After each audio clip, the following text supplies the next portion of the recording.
If you want to continue to follow our adventure, click subscribe. So you don't miss anything, click the bell notification. Hello, Last on the Road subscribers and followers.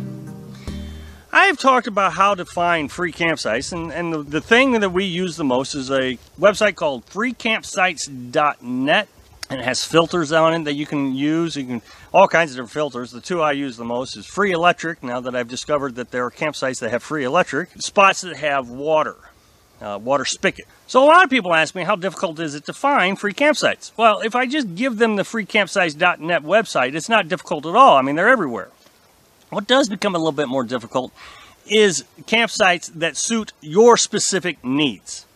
And that's where things really get complicated. So I wanted to walk you through some of the things that we do. And why I say this is, for example, let's say you have a fifth wheel. We have this little bitty truck camper, and so we can get in some pretty tight spots. But if you had a fifth wheel, there would be spots that there's just no way to get into. And freecampsites.net doesn't always explain that. But sometimes it does. It'll tell you, well, you know, it can only hold this size camper or that size camper. It tells you the road conditions sometimes, not all the times. Sometimes you'll get down a road and think, holy cow, how am I going to get out of this? That is not the end of the story. If you're wanting to go to a specific location, let's say, for example, just the other day, I was looking around in Colorado for free campsites. And so I'm going down the highway and I'm looking at freecampsites.net and I say, oh, wait a minute, this one is fairly close to town, which is a criteria for us. We actually have 3 criterias, and they kind of go in order of, we have to have internet, that is criteria number 1. We have to have water, that is criteria number 2. And how close is it to town is criteria number 3. Internet we have to have so we can upload our YouTube videos every day.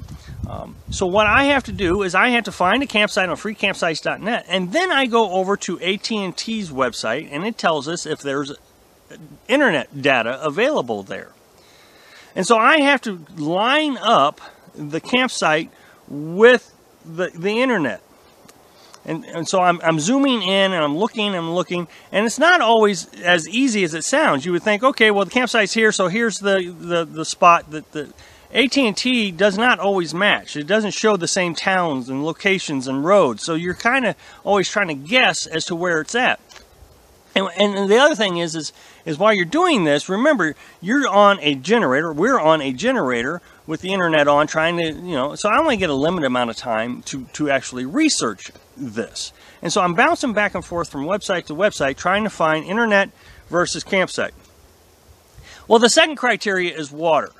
And this actually becomes a lot more difficult. At least with the internet, I had AT&T that gives me, you know, does it have a signal or not. Now Verizon, I've not been able to find if Verizon actually has a website similar to AT&T's, because I wanted to do that to see if I wanted to buy Verizon and have a backup internet site. But I haven't been able to find that. Not saying that there isn't one, I just haven't been able to find it. So water is more interesting. If you're looking for a campsite that has water, and there's not a lot of them, there really isn't. We've lucked out a few times and been able to stay at places that have water. But the further west you go and north, there are fewer and fewer campsites that have water. So that means you got to find a town or a water source nearby. Now, it all depends if you want to drink out of the stream or if you want to try to find a spigot. So what you got to do, and this becomes real difficult because now you're just asking Google and hope that Google knows what you're talking about. Is there a city park nearby that has usable water? Which is interesting because sometimes they'll say, yes, city park has water, it's usable. The website says it, and all, you know, the town and everything says that it has water, but when you get there, the water spigot is locked. You can go and ask the gas station attendant if they have water. We have a budget of $160 a month for gasoline. We don't want to go over budget on our gasoline. This is now, if you have unlimited resources like some of these YouTubers show us, that, you know, they just go from campsite to campsite to campsite. Well, it may not be as a big deal to transport water. The other thing we have to do is we have to worry about our weight. We don't want to travel long distances with a bunch of water on the back of our truck because it really does, you know, wear on the truck. I mean, I know we're pushing it when we have water. And so I don't want to drive long distances with water. We want to maximize how long our truck will last us. The other thing is oil changes. You want to make sure that you're not having to change the oil just running around town all the time looking for water sources. Lastly, if you're going to stay in an area for long periods of time like we do, you know, we'll move from one campsite and stay there 2 weeks, and then we'll go to another campsite and stay there for 2 weeks. You want to be able to find places that you can shop that are relatively cheap. Now, the ones I always support is Aldi's and Shop and Save, and it's kind of in that order: Aldi's, and then Shop and Save, and then Walmart. Being the least expensive would be normally Aldi's, then Shop and Save. Sometimes Shop and Save does better than Aldi's, you know, but Walmart is always more expensive. You got to be able to find, is the town close enough to be able to do this every couple of weeks, to go to town and get food? Let's say I'm here in the Black Hills National Forest and I can bounce around from this campsite to another campsite to another campsite. The closest Walmart, we haven't been able to find an Aldi's or a Shop and Save, but the closest Walmart is 20 miles away. It is a 55-minute trip because of the windy roads. That's at least what Google said, Google Maps. So you want to try to figure out all these locations to minimize all your extra cost and be able to have internet and be able to have water. Right now we're at a spot that doesn't have water.